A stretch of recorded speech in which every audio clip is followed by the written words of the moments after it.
Why? You know, why he bothered at all?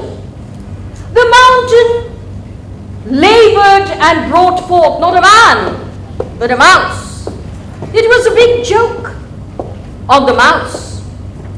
If you're as insignificant as that, who needs a mountain for a mummy? I'll see you later with Dr. Emerson. Sister, it's Claire Harrison. She seems to be very, very agitated this morning. Yes. She seems to realize what she's up against. I'm upping her sedation. Just a bit.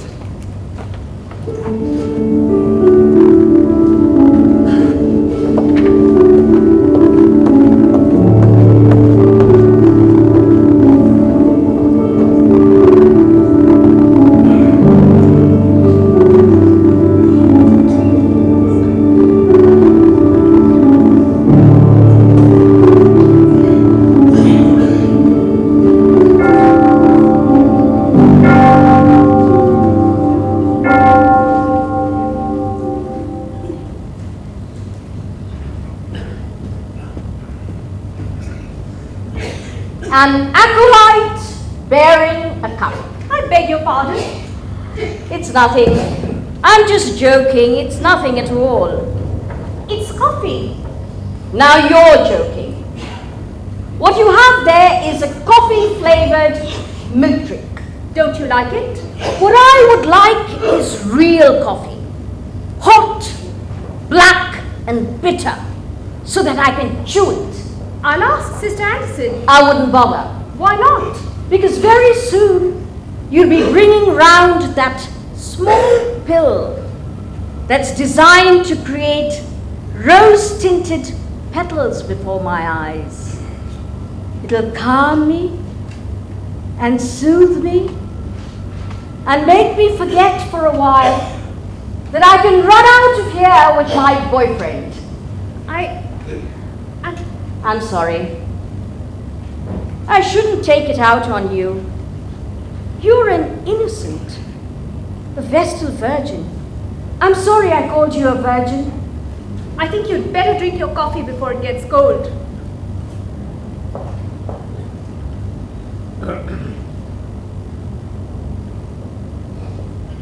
You know, if you dropped any of that on the sheet, it wouldn't even stay. Probably not.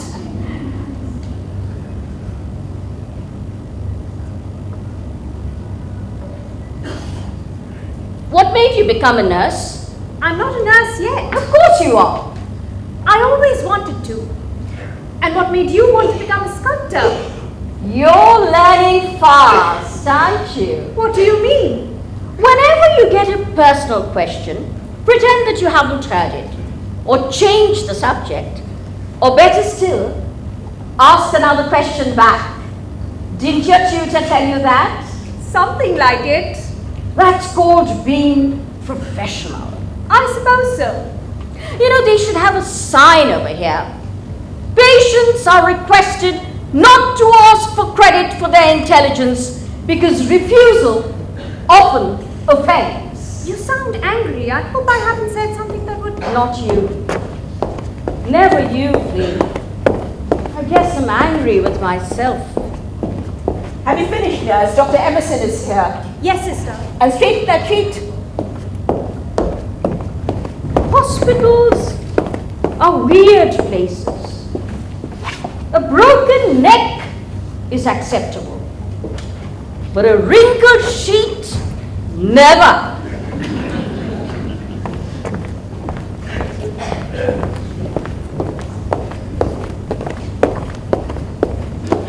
Good afternoon. Good afternoon, Doctor. And how are you today? As you can see, racing around all over the place. Oh, yes, yes. I heard a lot of complaints. You have knocked down 3 nurses already. You know, we don't like running around in the corridors.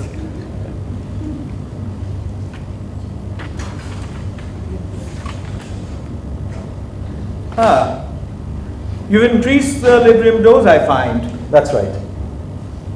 Oh, well, her renal function looks much improved. Yes, blood urea is normal and all the cultures are sterile. Yes, good, good. But we must keep an eye on it, just in case, you know. Of course.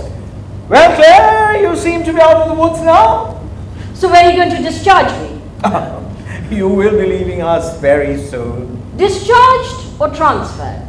Well, this unit is only for critical patients, as you know. You will be moving to another hospital, you know, which will be more quiet and comfortable. Ah, I see. You only grow the vegetables here.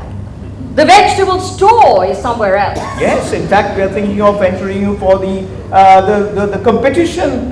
We think you have a great chance in the class for the wittiest carrot. Spell it out for me, please. What chance have I of ever being partly dependent on nursing?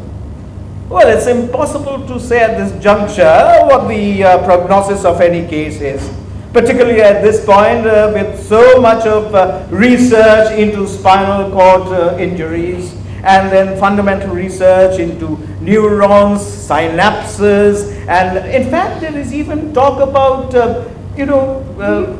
Strings of names don't help. What time scale are we talking about here? I know what kind of research is going into all this. But what time scale are we talking about here? Do you think I shall ever be able to walk again in the next 10 to 15 years? well, not that quickly. Or recover the use of my arms in the same time scale? No. Thank you. For what? Your honesty. Known for it all over the world. Good. Good.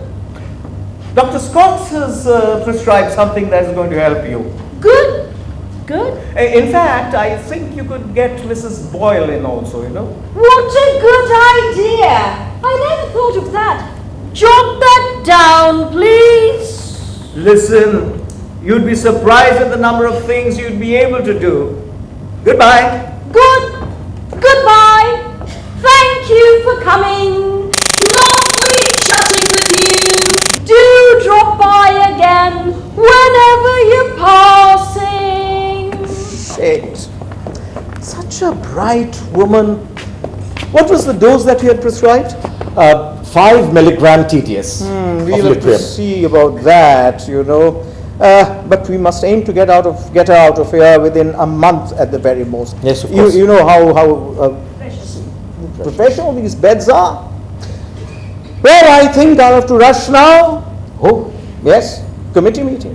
A board full of accountants. You know, I'd rather have my prostate examined.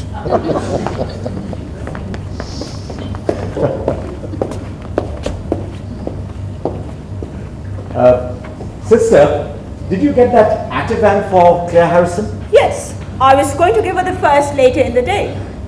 Give her one now, will you? Sure. On second thoughts, give it to me. I'll have a word with her. All right. Thank you. Hello again. I brought something that'll help you. We have some highly qualified nurses here. Oh, nothing but the very best in this hospital. You know, Doctor, you're spoiling me. If this goes on, I shall demand that my next enema is performed by no less than the director of nursing. Well, that wouldn't be the first one that she's done, or the 1,000th either. She worked her way up the ranks, did she? They all do. You know, for a few glorious minutes, I felt like a human being again. Good. And now you're going to spoil it How? with this. Dr. Emerson and I both thought that you needed it. Both of you watched me. Disturbed, worried even. You can't do anything for me. Nothing that really matters. I'm paralyzed and you're impotent. That disturbs you. For someone dedicated to an active sympathy, you can't accept the fact that you're impotent. The only thing you can do is stop me thinking about it.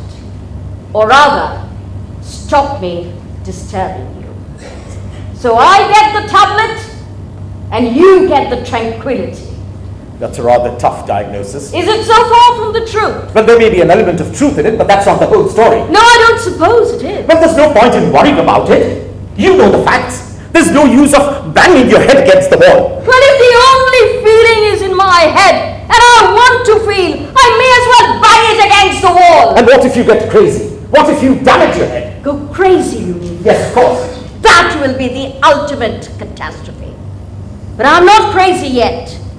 My sensitivity and consciousness is the only thing I have left, and I intend to keep it. Of course. Good. Then if you want the tranquility, you take the pill. Oh, come on. Here. No, I'm not taking it. You know that it is prescribed. Oh, come on, doctor. All of you behave as though those little pieces of paper have been handed down from Sinai. But the writing on those tablets isn't in Hebrew. Anyway, you're not due for it till later in the evening. We'll see what we can do. That's what I always say. When you don't know whether to take a tranquilizer or not, sleep on it.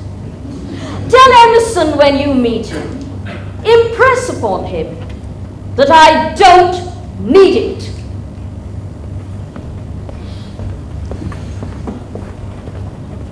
Sister, I haven't given the Ativan to Claire Harrison. Keep it for a while, will you? Did you alter the notes? No, not as yet. Okay.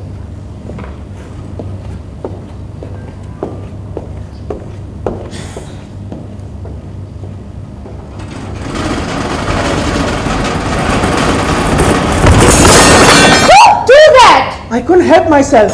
Honest, Your Honor.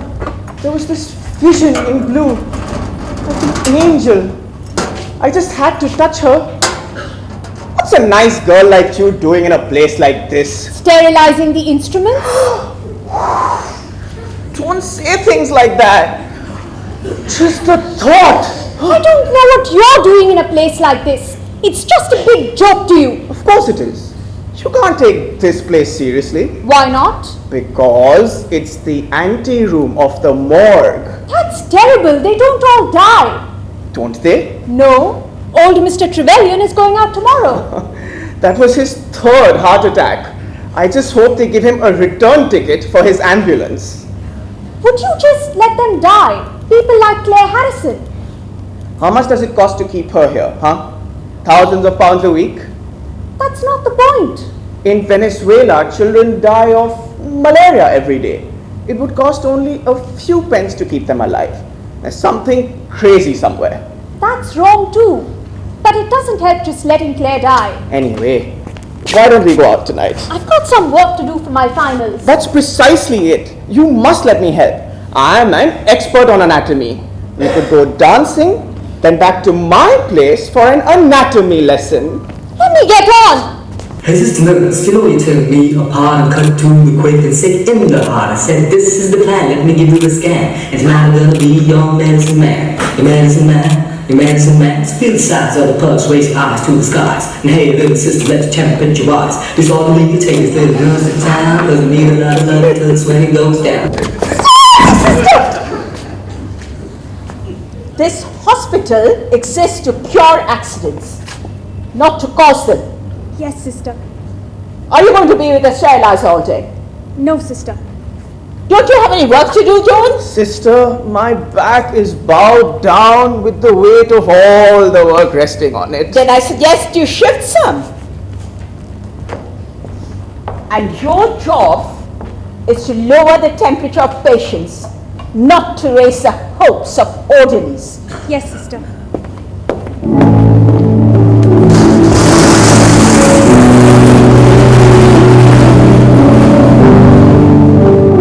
Look, Jenkins, I've got 4 cardiac cases in here.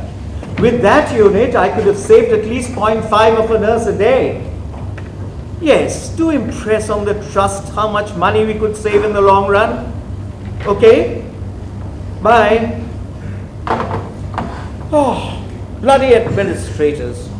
You know, David, in this job, a degree in accounting would have been far more valuable than my fellowship.